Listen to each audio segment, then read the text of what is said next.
No, no, no, no.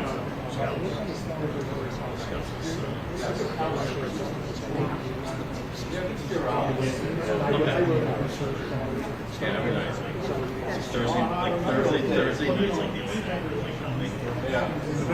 No, no, no. Last Thursday was like the one thing out. Yeah, no, no. And that's... My wife like, there's a mouse in the house. That's right. That's right. Like, I can't leave the garage door. That's how they keep it. Yeah, we originally... Yeah, we went like... And I heard about it afterwards. So, it's literally like, there were people running down the stairs to go out. I'm going to turn this around. Yeah. It's just, yeah, I wanted to do it. So I set up the track there. I set up the track. Yes, it is. Yes. Something to add, something to clarify. Sunflower seeds. Yes. Sunflower seeds. My daughter comes down. She goes, how do you use cheese? I go, they only use that in cartoons. So I'm walking her to school, and the sheriff, county canine sheriff, goes 2 doors down. My daughter goes, there was a mouse in her house, and he's like, did you get it? Yes. And I was like, yeah, we got him. I released him back to the he's been released to waste management. Right. So the other one is Yes. Probably gone by midnight when possible. yes. I don't know.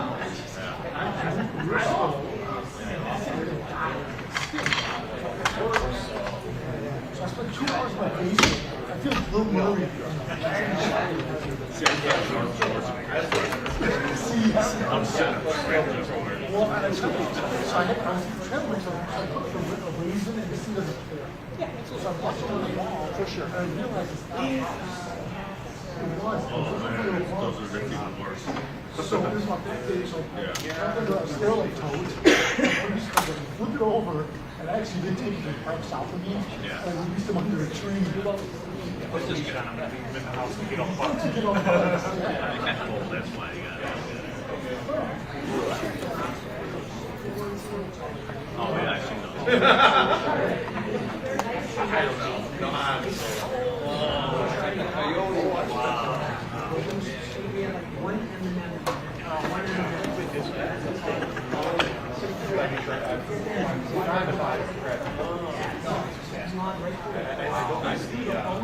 I have a chipmunk once that tried to chew itself out of the trap. Like you can see it's almost like that.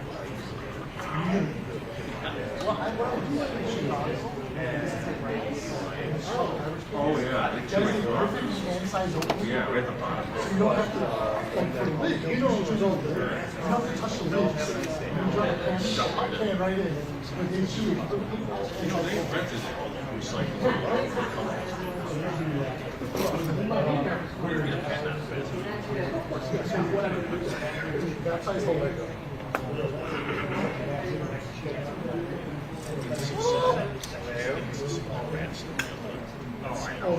Now the guys get buried there. Had somebody filled it, filled it. Oh, really? This is all we got. I feel like I'm a math rat killing. Got one. This is my garage attached from the I fell to the pitch. I'm going to look right towards you. You had ours. Now you. I occasionally a field mouse. Just get 2 bags. Just, I think the best thing I found was massive everywhere. Peanut butter and sunflower. Hey, there it is. They never even go for the fish. How would wrap it for a smart? Oh yeah. They're straight up. They're a hybrid. Trick into Yeah, I've done it. they're a hybrid.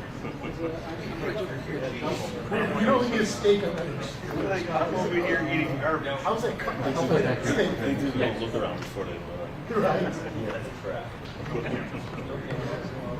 It's not just a random piece of peanut butter here in the street.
yeah, yeah. I'm gonna do the same thing.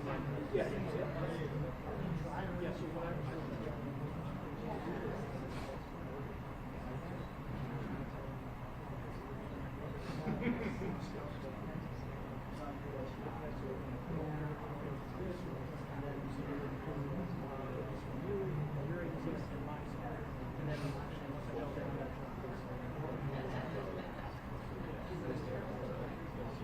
Oh, yeah.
Good afternoon. My name is Sergeant Dwayne English. I'm the Public Affairs Sergeant for the Joliet Police Department. Thank you for joining us as we intend to provide some updates and what is arguably the most heinous crime that our city and our police department has handled. Again, thank you for being here. Just wanted to start off by letting you know that I do have a press packet for you all. However, we did suffer a small internet outage, so I was not able to complete it for you. I will send that to you once that is done, or once we are done here. Today we'll have speaking Chief of Police Bill Evans, EVANS, and also Deputy Chief of Will County Sheriff's Office, Dan Jungles, JUNGLES. Also in attendance, we have City of Joliet Mayor Terry Darcy and Joliet City Manager Beth Beatty. And lastly, we have in attendance Will County Coroner Lori Summers. However, she will not be speaking. Without further ado, I will introduce Joliet Police Chief Bill Evans. Good afternoon, everybody. I'm Bill Evans, Chief of Police, City of Joliet. I wanted to begin by thanking our assisting agencies that played a very significant role in this investigation. Our federal law enforcement partners, including the United States Marshals, Fugitive Task Force, the Texas Rangers, and local agencies in Texas, the Will County State's Attorneys, CAC, the Will County Sheriff's Police, and obviously the Joliet Police Department. This incident has had a tremendous impact on the city of Joliet. It's had a tremendous impact on my agency, both mentally and physically. Our officers and detectives worked tirelessly throughout the night and early morning hours to advance this investigation. As you are aware, yesterday afternoon, the JPD was summoned to the 2200 block of West Acres. It was quickly determined at that time that 2 homes on that block contained a total of 7 persons who were all shot to death. Through our investigation, we are now comfortable saying that this multi-victim homicide occurred Sunday afternoon. When our officers arrived, this was no longer a fluid, active scene. Shortly after, we were confident that the offender had fled the area and was no longer in Will County or the city of Joliet. Our detectives worked quickly and identified a suspect in this matter and disseminated that information to media outlets immediately in a very rapid fashion. As you're aware, that subject was Romeo Nance. During the course of this investigation, we determined that a 3-year-old boy was unaccounted for, and we quickly located that child with a relative in a nearby community. Shortly after 9 p.m. last night, we were notified by Texas law enforcement authorities and our federal partners that our subject, 23-year-old Romeo Nance, was killed by a self-inflicted gunshot wound after a brief confrontation with law enforcement. We have confirmed the victims in this case were of a variety of different ages. Inside the residence at 2212, there was 4 females, aged 14, 16, 20, and 38. There was also a 38-year-old male at that residence. All were deceased. At the address of 2225, there was 1 female, age 47, and a male victim, age 35. They too were deceased. I want to remind everybody this is still a very complicated and active investigation. We are still relatively limited in how much information we can provide, but we will continue to get as much information to you in a timely fashion when that information is available. Thank you. Good afternoon, everyone. My name is Dan Jungles. I'm a Deputy Chief with the Will County Sheriff's Office, and I'm going to give you a brief synopsis of what has occurred thus far involving the Will County Sheriff's Office. On January 21st at approximately 4:27 p.m., deputies with the Will County Sheriff's Office were sent to an address at Pheasant Run Apartments, located off of Pheasant Run Road and Route 53 in Joliet Township. While deputies were en route, they were advised that there was a man found bleeding from the head for an apparent gunshot wound. Deputies located a critically injured male, later identified as Toyosi Bakari, age 28, of Joliet, who was originally from Nigeria. Deputies began to perform life-saving efforts on Mr. Bakari at that time. He had a single gunshot wound to his head, which entered through the left portion near his eye. It is believed that the weapon used in this incident was a 9mm handgun, but further confirmation is needed from the Northeastern Illinois Regional Crime Lab that the Will County Sheriff's Office uses. While deputies were securing the crime scene, they were informed of another shooting that occurred in the city of Joliet, and that was located at the 200 block of Davis Street. The victim reported to Joliet Police Department the suspect vehicle in that incident was a red Toyota. Toyosi Bakari was transported to St. Joseph Hospital in Joliet, where he succumbed to his injuries. Our hearts break for the Bakari family and those that have been affected by this senseless act of violence. Once detectives and crime scene investigators were on scene, it was clear that robbery was not a motive to this. Money was found in the area near where Bakari was located. Detectives learned that he had exited his residence in an attempt to purchase some cigarettes at a local gas station.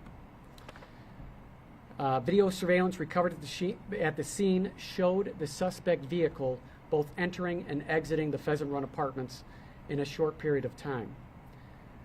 This vehicle matched the same description as the Joliet shooting.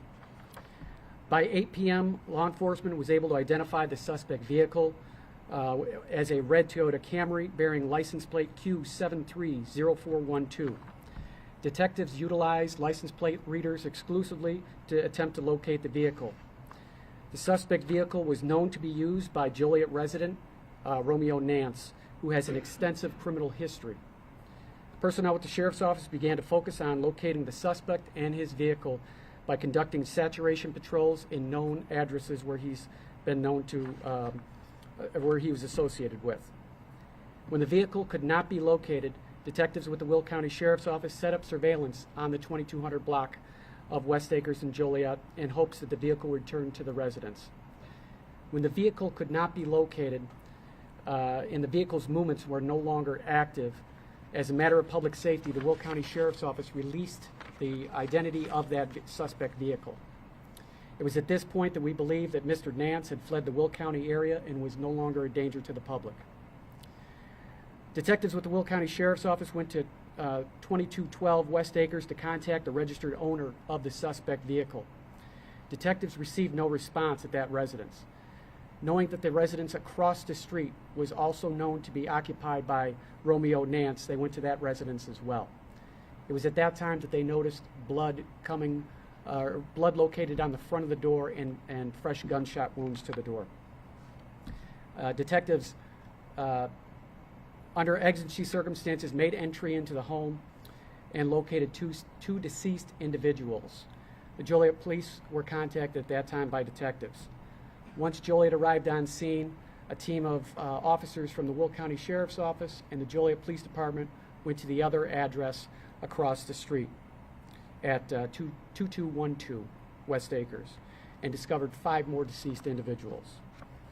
All available law enforcement resources, including the Federal Bureau of Investigation, the United States Marshal Service, were being utilized to locate Romeo Nance and the suspect vehicle. Shortly before 6 p.m., members of the Will County Sheriff's Office who were coordinating with the U.S. Marshals advised that Romeo Nance was believed to be traveling in the state of Texas. By around 8 p.m., a helicopter had located the suspect vehicle on I-35, and Texas law enforcement was mobilizing additional resources to stop the vehicle.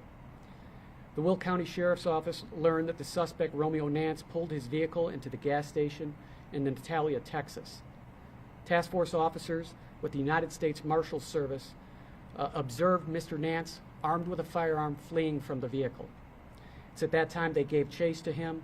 He rounded a corner around the gas station and decided to take his life. As a reminder, these investigations are still in their infancy, and detectives are still gathering additional information, and evidence must be processed by crime labs. We know there may be many questions that you may have regarding this case and motives and circumstances involving this incident. Many cases like this, we may never know the truth or the motives behind these senseless killings. So many agencies were involved in bringing this case to a conclusion.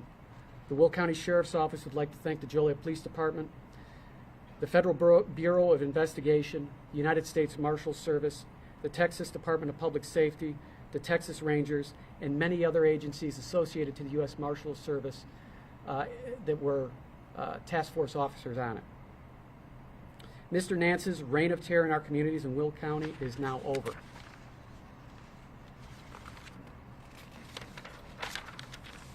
With so much sadness that surrounds these incidents, it is time for our communities to come together and heal.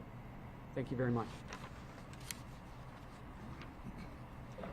We will take a few brief questions, and let me echo the comments by Chief Evans and Deputy Chief Jungles that this is a very active investigation still, despite what occurred last evening in Texas. Thank you.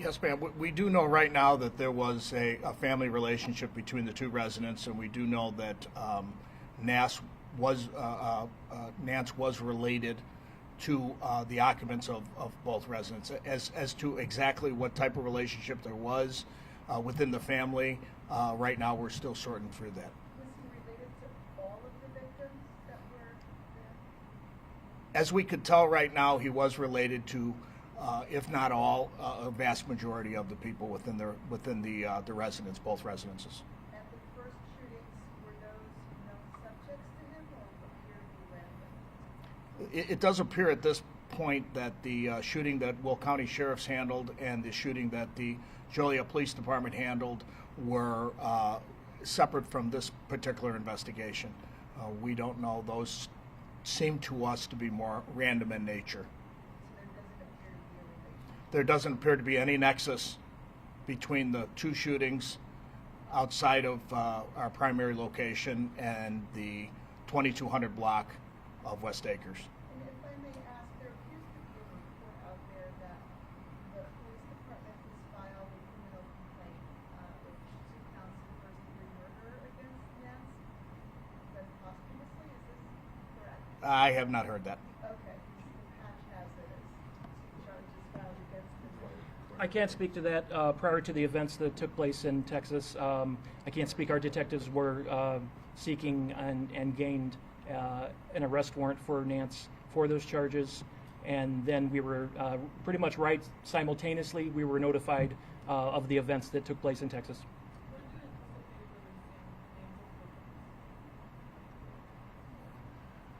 Ma'am, there's still an ongoing investigation with the coroner, and that would be probably a better question to ask the coroner, but I think in due time she'll be able to release those names. Right now, those names are not going to be available.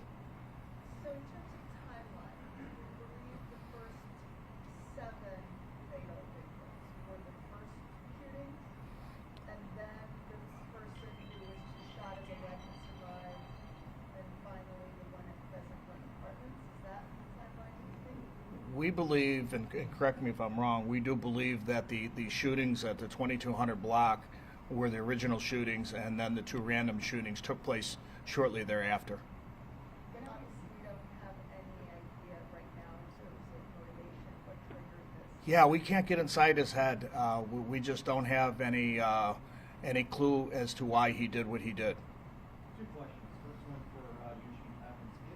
If it was known at the time that our suspect may be in the area, in the initial reports, why wasn't it said that there's a chance we have to get up in the area, kind of calm the fears, especially for him? Well, I mean, it was still an active investigation, and we were still trying to tie up a lot of loose ends from some of the technology we've employed and some of the assistance from other agencies. We were able to determine at least that we had a strong suspicion that he had left the area. And the second one to Deputy Chief Jungles, knowing that you guys were able to go with city limits for this surveillance,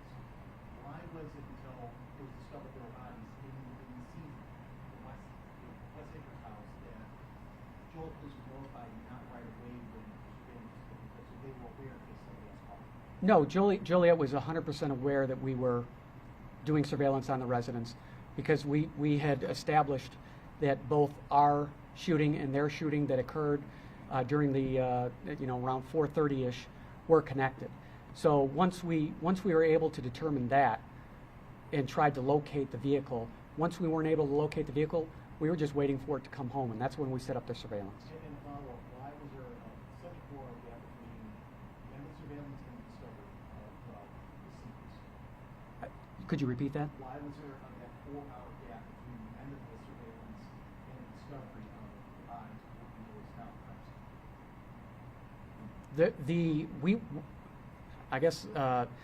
We had since about 8 p.m. that evening, we were doing saturation patrols throughout the area. So we never left eyes on the house, but we never had someone posted up there. So what we did is once we couldn't locate the vehicle and all the leads were kind of dead for the evening, we set up on the house, and that's when we decided, okay, there's been no movement on the vehicle. We have not seen it on any of the LPR cameras. And that's when we decided to try to make contact with the homeowner because we wanted to get that information out to the public that this vehicle may be on the loose somewhere in another jurisdiction. And then one more question, assuming that ring cameras in the area have been pulled and measures for investigating those as well? That is correct. You said money wasn't taken in the shooting of the 28-year-old, the vehicle shooting. Was anything taken at any point in these murders? Not in ours, no. How long have the suspect come on post? Is there any other information available now? Any information about the suspect? That information I don't have access to right now. Chief Evans, have police been called in the past to the two homes in Westlake for investigations? I can't answer that right now, but we were familiar with the addresses. What about the license plates? The photos that were circulated last night showed Texas license plates on the red Camry. Is that anything you guys know about yet, or is that still being under investigation as far as how those may have ended up? Yeah, John, from what our investigation has revealed, we do think that he stopped at a mall someplace in Texas, and he was able to steal some Texas license plates and put them on the vehicle to throw off law enforcement. So that's what the theory is right now. He had no known connection as far as like family members or anybody in Texas. We haven't established that yet, so I couldn't answer it, but at this point we don't believe he had any relatives or any connection to the state of Texas. Was a weapon recovered at all throughout the investigation? I can't admit that. I can't tell you right now. There was word that one of the victims was a corrections officer with the Joliet Police Center. Is that something that... We have not confirmed that yet.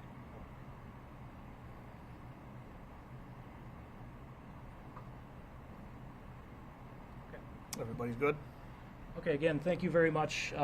As both Chief and Deputy Chief mentioned, this is a terrible crime that has a significant impact, number one, on our community, and number two, on both our department and the Will County Sheriff's Office. So again, I will be sending out a press packet through email. If you don't believe that you're on my email list, I have left a legal pad with my card behind you. Please put your email address on there. I'll make sure you get that. It will include an updated press release from the Joliet Police Department and the Will County Sheriff's Office as well. Thank you very much.